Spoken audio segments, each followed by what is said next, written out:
If you're on a weight loss journey, you've probably always been told that the answer to losing weight is eating less. But eating less can leave you feeling drained, it can leave you feeling exhausted, it can also leave you feeling pretty fed up.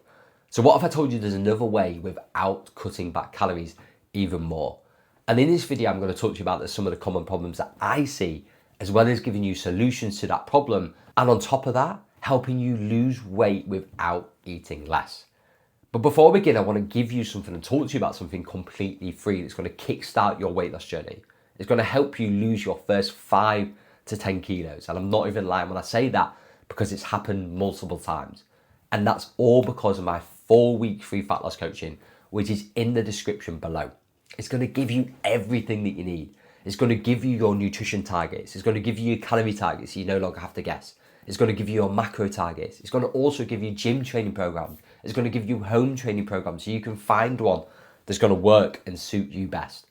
It's also going to give you an accountability tracker so you can track and stay accountable to what it is you're actually doing on a day-to-day basis. And it's in the description below. Like I said, it's going to help you drop your first 5 to 10 kilos.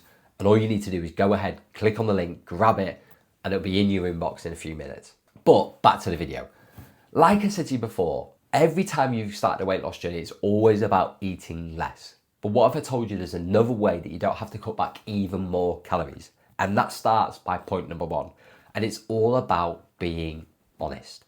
You have to be honest with everything that is going in your mouth.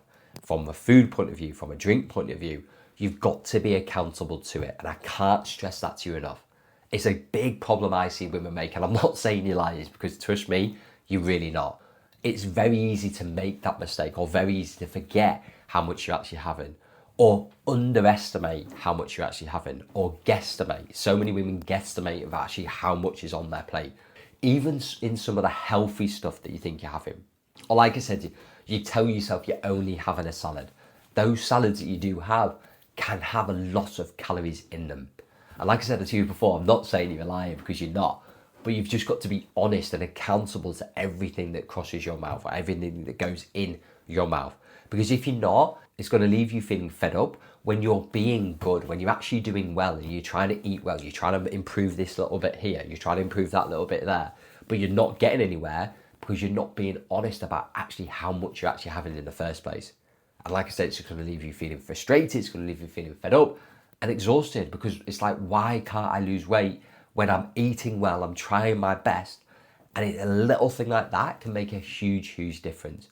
We forget about the little handful here, that coffee that didn't have a lot in it, that skinny bar, that little biscuit here and there.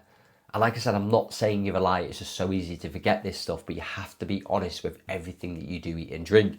And it's a problem that I see women make. Like I said, they underestimate portion sizes, they guesstimate what they're actually having in the first place. They forget about that little handful here, that little handful there.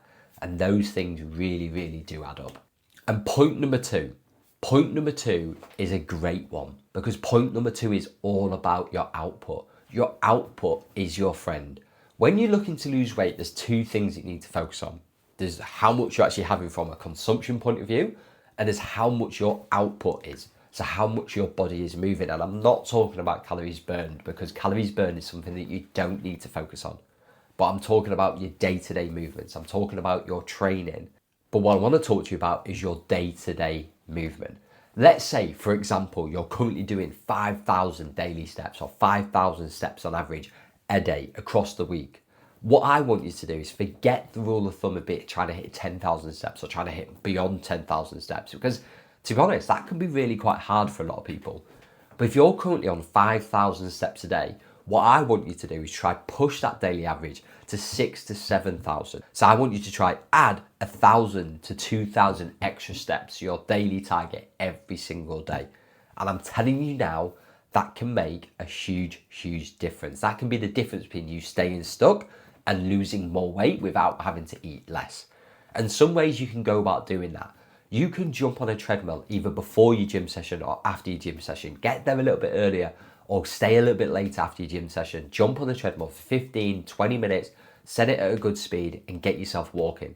You can park further away. So rather than driving to work and parking in the closest parking spot, can you park in the furthest away parking spot? Can you park 10 minutes further away and walk in? Can you, when you're going food shopping, can you park further away? Can you take the stairs rather than the lift at work? Like I said, these things make a huge difference. If you take the stairs 3 times, you're up and down those stairs 3 times a day rather than getting the lift 3 times, that could be the difference between staying at 5,000 steps and pushing 5,500 to 6,000.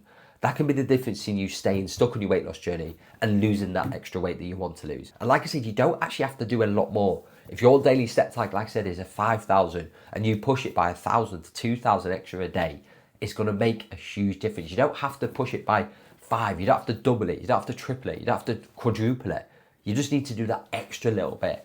Because when you're on a weight loss journey, you don't want to eat less. Your output is your friend. In fact, your output is always your friend. But if you can start adding an extra 1,000 to 2,000 steps, your daily step target a day, that can make a huge difference. And like I said, it can leave you from feeling stuck where you are right now to actually pushing and making more movement on your weight loss journey. And point number 3 is the best one, because point number 3 is actually all about eating more. A big problem I see when we make on a weight loss journey, they decide they want to lose weight, they want to start a weight loss journey, and it's all about cutting back and clawing everything away, skipping breakfast. It's all about having a light lunch. It's all about having a skinny bar for a treat. So then by the end of the day, on the evening, by the time you get home, you are fucking starving. So what do? You jump in the biscuit tin, you start raiding the cupboard, you start raiding the fridge. When you're cooking the kids' dinner, you start picking at bits in here and there. You're having a bigger portion size at your dinner. All because throughout the day, you are starving because you've skipped breakfast, you've had a skinny bar as a snack, you've had a light lunch, and it's leaving you starving. I'm not saying that you have to have breakfast, but what I do as a simple solution is have 3 bigger meals throughout the day. I fill them with protein, I fill them with fruit, I fill them with veg. Those 3 things on a weight loss journey are your friend. Protein helps you stay fuller for longer. It helps you feel more satisfied. So it's going to leave you feeling full rather than having to pick at foods all the time. And those 2 things are low in calories, so you can eat more of them. So pack your lunches out. I can't stress that to you enough. Get protein in there. Get protein in your breakfast if you're having breakfast. Have protein at dinner time. If you can aim for 30 grams of protein at each meal, I guarantee it's going to leave you feeling fuller than what you're currently doing. And what you're currently doing is eating like a fucking pet rabbit. You're eating next to nothing, thinking that you're being good. We're trapped in this illusion that we're being good, when actually, by eating so much less, it's having you eating more further on the back end of the day. And that's a big problem, because that's when you start picking at the biscuit tin, you start picking at crisps, you start picking at the kids' dinner, you start having bigger portion sizes in your own meals. And yet you think you've been good because throughout the day, you've eaten barely anything. So you think you're being good. And then the evening time, you stuff your face, but actually you forget that bit and think, oh, I've been good throughout the day. Then you stand on the scales the next day, it said you've gained 2 pounds rather than lost them. And that's because we're trying our very best to eat as little as possible. And that's killing our weight loss journey. Whereas after you eat more of the right stuff, you are going to leave you feeling fuller and a lot more satisfied on your weight loss journey and actually getting somewhere in the first place. So let me have a quick recap before I end this video. Make sure you are being honest with everything you're eating and drinking. Make sure you're trying to add 1,000 to 2,000 steps a day every single day to your daily step target. Make sure that you're eating proper meals, that you're eating more of the right stuff. You're eating protein, you're packing your dinners out and lunches out with more veg. I guarantee if you do those 3 things, you'll get a lot further on your weight loss journey and you'll make more progress than what you're currently doing. And like I said to you before, you'll make even more progress if you go to the description down below and join my 4-week free coaching. It's in the link below. Go ahead and grab it. Make sure you get it, because I guarantee you will lose 5 to 10 kilos on your weight loss journey by doing the stuff that I'm talking about in there, and also doing the stuff that I'm talking about in this video.